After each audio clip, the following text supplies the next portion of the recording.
Praise the Lord यीशु सहाय। आज का विषय हमारा अंत समय के पापों से सावधान। अंत समय के पापों से सावधान। संसार में पापों में लगातार बढ़ोतरी होती जा रही है। पापों का बढ़ना इस बात का संकेत हमें देता है कि हमारा परमेश्वर का आना और भी नजदीक आता जा रहा है। हम कह सकते हैं, क्या पाप पहले संसार में मौजूद नहीं था? पाप पहले भी था और आज भी है। केवल फर्क इतना है कि एक बदले हुए रूप में। हमें पापों में कैसे फंसाया जाए, नई नई योजनाओं को और एक रिसर्च वर्क जो दुष्ट है, शैतान है, वो करता रहता है कि कैसे नए नए पापों से वो हमें अपने अपने ओर हमें लेकर जाए, हमें वो अट्रैक्ट करते हुए अपने ओर लेकर जाए। पहले जिसे गुप्त पाप की संज्ञा दी जाती थी, वो पाप आज खुले आम की जा रही है। आज यदि हम अपने अगल बगल देखें, आसपास देखें, अपने इस संसार में यदि अपने दृष्टि को हम दौड़ाएं, तो सचमुच में जो पाप पहले एक एक खुले रूप, एक बंद रूप में, एक गुप्त रूप में जो पाप पहले होती थी, वो आज खुले रूप में लोगों के मध्य में देखी जा रही हैं। आज के वातावरण हर एक व्यक्ति के सोच को समय अनुसार काफी तेजी से बदलता जा रहा है। यदि हम प्रभु में नहीं, तो इस पर काबू पाना इतना आसान नहीं है। दुष्ट हमारे समय को किस तरह से चोरी कर रहा है? दुष्ट आज हमारे समय को किस तरह से चोरी कर रहा है? हम इतने व्यस्त होते जा रहे हैं कि परमेश्वर के लिए समय नहीं निकाल पाते। हम बेकार की गपशप में व्यस्त रहते हैं, या फिर किसी पाप में, ऐसे पाप में फंसे रहते हैं जो व्यर्थ में हमारा समय को बर्बादी की ओर लेकर जा रहा है। कभी कभी तो हम शारीरिक हालत में, शारीरिक स्थिति में, किसी धार्मिक स्थल में, सभा में मौजूद होते हैं, लेकिन हमारा मन कहीं और लगा रहता है। और इस तरह दुष्ट हमारे समय को चोरी कर लेता है, और चोरी करके हमें बिल्कुल एक ऐसे जगह पे लाके वो खड़ा कर दे रहा है जहाँ पे हम कुछ समझ नहीं पाते। हमारी समझ बंद हो जाती है, हमें क्या करना है ये समझ में ही नहीं आती। हमारा मॉर्निंग डिवोशन बाधित होता है। बहुत तरह की ऐसी बातें हैं जो वो हमारे समय को किस तरह से वो चोरी करके हमें बर्बाद करने की कोशिश में वो लगा हुआ है।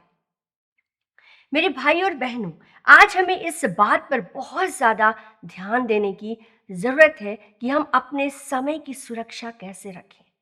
अपने समय को में हम लोग कैसे, अपने समय को काबू में हम कर नहीं सकते, लेकिन हम उस पर ध्यान ज़रूर लगा सकते हैं।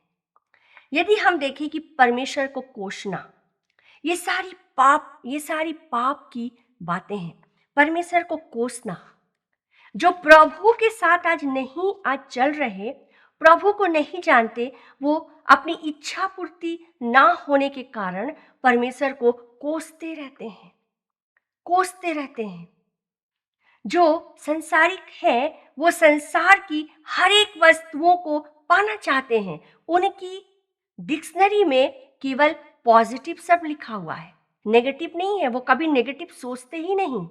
उन्हें नेगेटिव सोचना डर लगता है, क्योंकि परमेश्वर की इच्छा के विरुद्ध कई बार हम जो चाहते हैं हम उसमें असफल नहीं होते। लेकिन हमें लगता है हम असफल हैं, लेकिन परमेश्वर ऐसा नहीं चाहता कि वो हमारे जीवन में हो सकता है कि वो उस समय हमारा पूरा ना हुआ हो, या फिर हो सकता है कि आने वाले समय में वो हमारे लिए और ज़्यादा उत्तम हो। तो इस तरह से बहुत सारी बातें हैं। जबकि जो मसीही वर्ग है, वे नेगेटिव दौर से भी यदि वो गुजर रहे होते हैं तो वो परमेश्वर के लिए धन्यवादित होते हैं। तो आज किस रीति से हमारे मसीह भाई बहन भी अपने जीवन में, अगर उनकी इच्छाएं पूरी नहीं हो रही हैं, आवश्यकताएं यदि पूरी नहीं हो रही हैं, तो वे परमेश्वर को किस रीति से कोसते हैं, हम आज देख सकते हैं। और इस तरह से कई बार हम परमेश्वर का नाम व्यर्थ लेते हैं। कई बार हम अपने परमेश्वर का नाम हम व्यर्थ लेते हैं। यूहन्ना 6 अध्याय का यदि हम 70 पद को यदि देखें, यदि हम यूहन्ना के 6 अध्याय को यदि हम पूरा पढ़ें तो वहां हमें मिलता है कि यीशु ने उत्तर दिया, क्या मैंने स्वयं तुम 12 को नहीं चुना, पर फिर भी तुम में से एक शैतान है। परमेश्वर यहाँ पर प्रभु यीशु इतनी बड़ी बात कह रहा है और इसमें शायद हम और आप भी शामिल हैं। ये कहना काफी बुरा लगता है और बहुत ही चोटदायक है, लेकिन फिर भी प्रभु यीशु ने ऐसा कहा कि क्या मैंने स्वयं तुम 12 को नहीं चुना।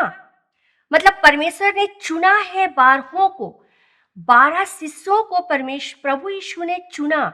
लेकिन वो ये भी कह रहा है अगले वाक्य में, पर फिर भी तुम में से एक शैतान है। पर फिर भी तुम में से एक शैतान है। मतलब क्या है? शैतान का रूप धारण किए हुए है, वो परमेश्वर के खिलाफ है। वो 12 में तो है, वो 12 के साथ दिखाई भी दे रहा है। वो प्रभु यीशु जहां जहां जाता वो 12 में वो भी उसकी वो भी उपस्थिति वहां रहती है, क्योंकि परमेश्वर ने उन लोगों को चूज किया है, चुन लिया है, और इसीलिए वो साथ साथ तो चल रहा है, लेकिन उसके भीतर में खोट है। और हम लोग जानते हैं कि वो यहूदा इस्करियोती ही था, और जिसके बारे में प्रभु यीशु यहाँ कह रहा है कि पर फिर भी तुम में से एक शैतान है। कितनी भयंकर बात है कि प्रभु यीशु यदि आज इस तरह के वाक्यांश हमारे बीच में कहे तो हमें कैसा लगेगा। आज हमें इस बात पर ध्यान देने की जरूरत है, हम कैसी चाल चल रहे हैं। यदि हम सब अपने कामों को लेकर अगर हम सावधान नहीं हैं, हम अलर्ट नहीं हैं, तो मसीह में होकर भी हम प्रभु के नहीं हैं। जिस प्रकार से यहूदा इस्करियोती वो प्रभु के साथ चल रहा है, लेकिन फिर भी वो प्रभु का नहीं था। हम व्यर्थ में यीशु का नाम लेकर रोजमर्रे का जीवन बिता रहे हैं, या फिर अपने आप को भी हम धोखा दे रहे हैं। जिस प्रकार से यहूदा इस्करियोती अपने आप को धोखा दे रहा है, वो प्रभु यीशु के साथ चल रहा है, सिर्फ शारीरिक रूप से चल रहा था, आत्मिक रूप से नहीं। 3 साल मेरे भाई और बहनों कम नहीं है। 3 साल प्रभु ने जब यहूदा इस्करियोती के साथ 11 को जब उसने चुन लिया, तो 3 साल तक यहूदा इस्करियोती ने यीशु मसीह के साथ चला, उसके साथ रहा। इसके बावजूद भी उसने यीशु को धोखा दी। इसके बावजूद उसने यीशु को धोखा दिया। केवल 30 सिक्कों के बदले यीशु को मुख्य याजकों के हाथ में सौंप दिया। केवल 30 सिक्कों के बदले। कितनी भयानक बात है कि धन और दौलत आज मनुष्य को कहां लेकर जा रही है। यूहन्ना 12 अध्याय का 3 से 4 में हम पाते हैं, मरियम ने जटामासी का ½ किलो बहुमूल्य और असली इत्र लेकर यीशु के पैरों पर मला। तो जाहिर सी बात है कि यदि वो यीशु मसीह के पैरों पर इत्र को मल रही होगी, जो यहाँ पे लिखता है कि ½ किलो बहुमूल्य और असली इत्र था, और जब मरियम यीशु मसीह के पैरों पर वो मल रही होगी, तो जाहिर सी बात है कि वो सिर्फ पैरों पर ही नहीं लग रहा होगा, वो अगल बगल भी गिर रहा होगा। और इस बात को यहाँ पर हम देखते हैं कि अ, यदि हम यूहन्ना 12 का 4 में यदि हम पढ़ें तो वहाँ पर लिखता है, परंतु उसके चेलों में से यहूदा इस्करियोती ने कहा, क्या कहा? इस इत्र को 300 दिनार में बेचकर कंगालों को क्यों नहीं दे दिया जाता? इस इत्र को, मतलब कि वो हकीकत में कहा जाए तो वो यीशु मसीह को अब तक 3 साल में नहीं पहचान पाया था, जैसे कि 11 ने पहचाना था। ये अब तक नहीं पहचान पाया था कि यीशु मसीह कौन है, मैं किसके साथ चल रहा हूँ, किसने मुझे चूज किया, मुझे चुना है, किसने मुझे चुनकर उस बारहों में मुझे मिलाया है, उस झुंड में मैं हूँ। इस बात की निश्चयता उसे नहीं थी कि वो एक विशेष योजना के तहत है वहां पर, लेकिन उसने यहाँ पर क्या कह रहा है कि यीशु मसीह के पैरों में जो इत्र डाला जा रहा था, वो क्या कहता है कि इस इत्र को, मतलब यीशु मसीह के पैरों में मरियम के द्वारा डाला गया इत्र बेकार है, वो बेकार यीशु मसीह के पैर में डाला जा रहा है, क्योंकि उसने यीशु मसीह को पहचाने नहीं था कि ये यीशु मसीह के उस मुख्य कार्य जो उसे उस क्रूसीफाई, जो उस क्रूस पर चढ़ना था, उसके पहले ये उसके पैरों में इत्र डाला जा रहा था। ये बहुमूल्य कार्य आरंभ करने के पहले ये कार्य हो रहा था, लेकिन उसने इस बात को नहीं समझा और उसने इस तरह का स्टेटमेंट देता है, इस इत्र को 300 दिनार में बेचकर कंगालों को क्यों नहीं दिया जा रहा है? लिखा है उसे कंगालों की चिंता नहीं थी। वचन में लिखा है उसे कंगालों की चिंता नहीं थी, परंतु वह चोर था। ये शब्द उसके लिए बाइबल में वर्णित है यूहन्ना 12 अध्याय में। परंतु वह चोर था और उसके पास रुपयों की थैली रहती थी, उसमें से वो चुरा लिया करता था। उसी के पास क्या थी? उसके पास रुपयों की थैली रहती थी और उसमें से वो क्या करता? चुरा लिया करता था। ये तो यहूदा इस्करियोती की बात हो रही है।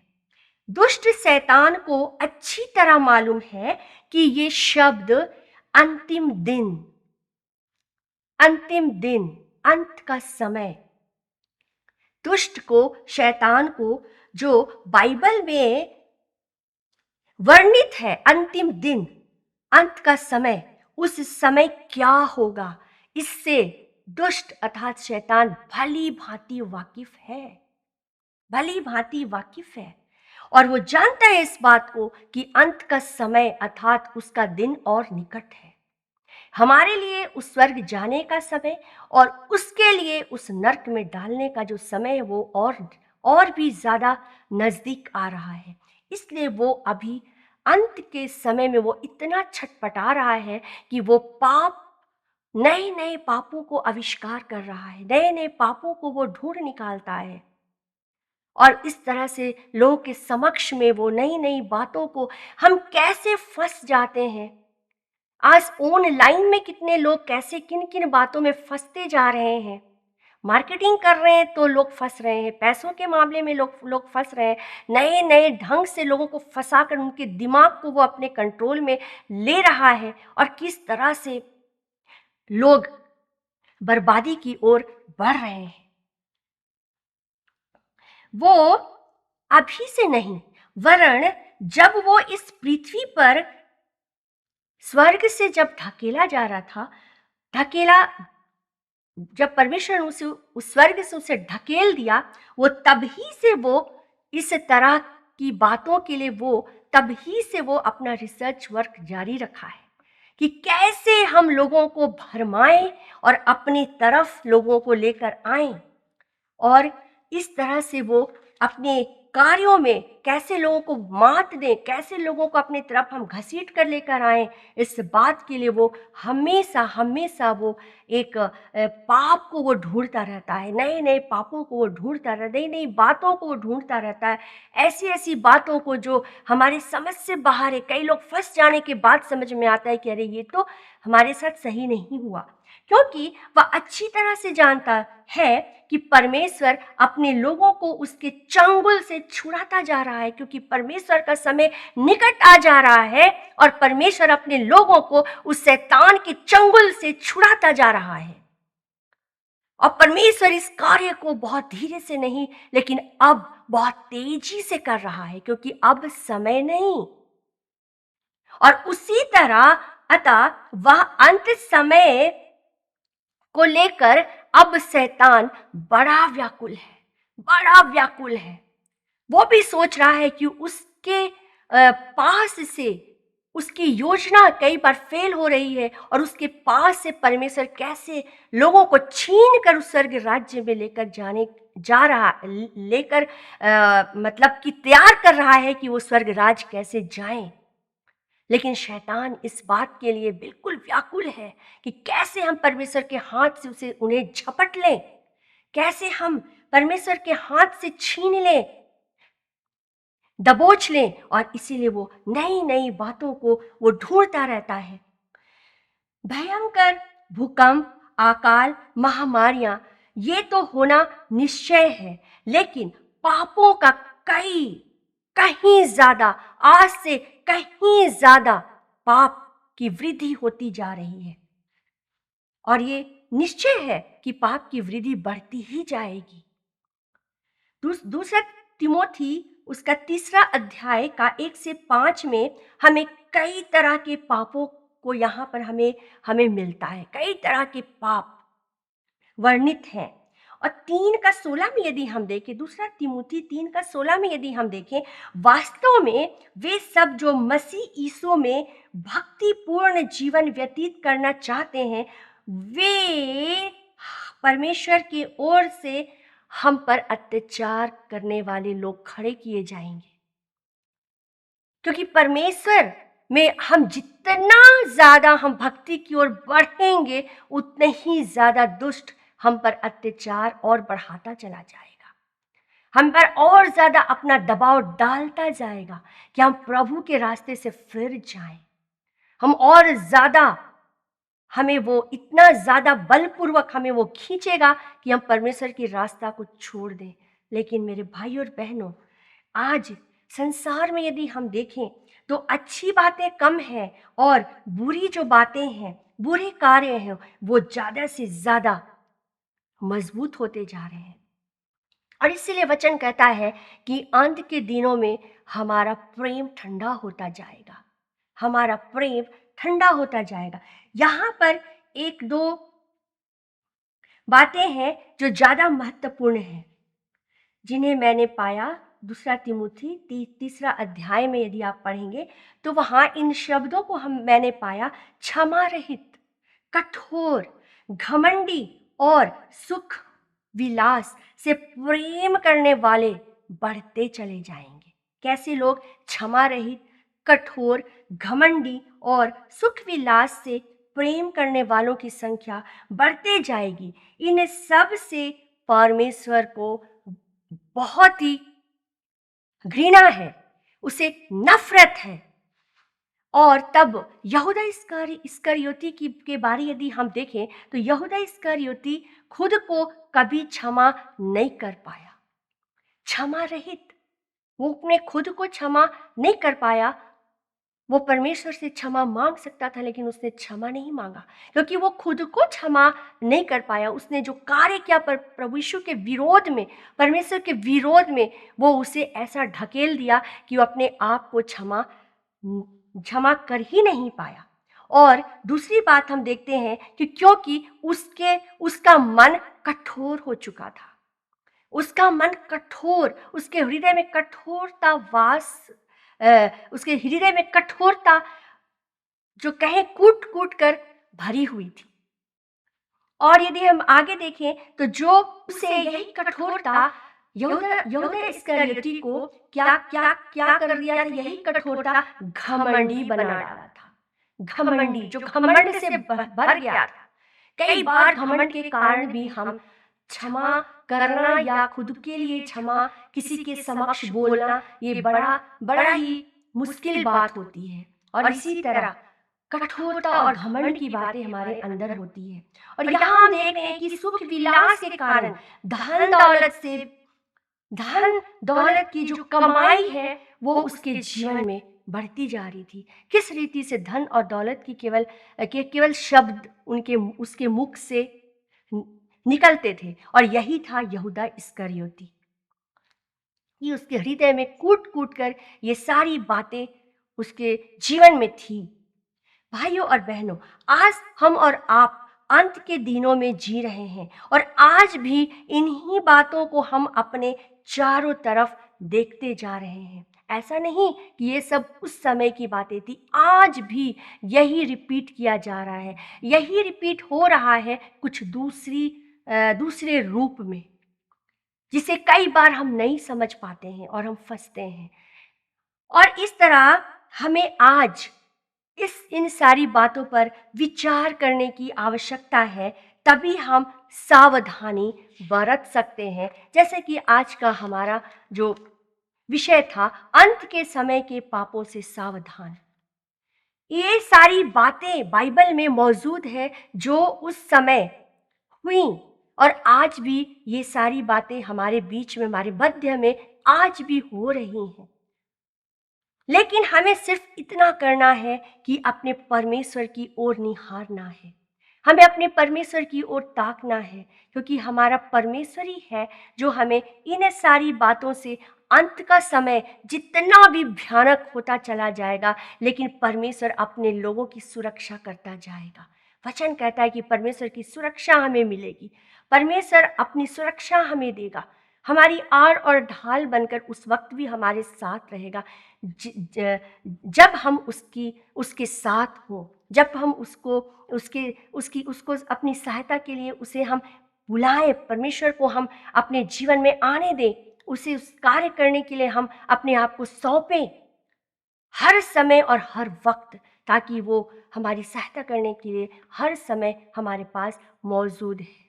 परमेश्वर का प्रेज द लॉर्ड। परमेश्वर इस वचन पर आप सबको बहुत आशीष दे।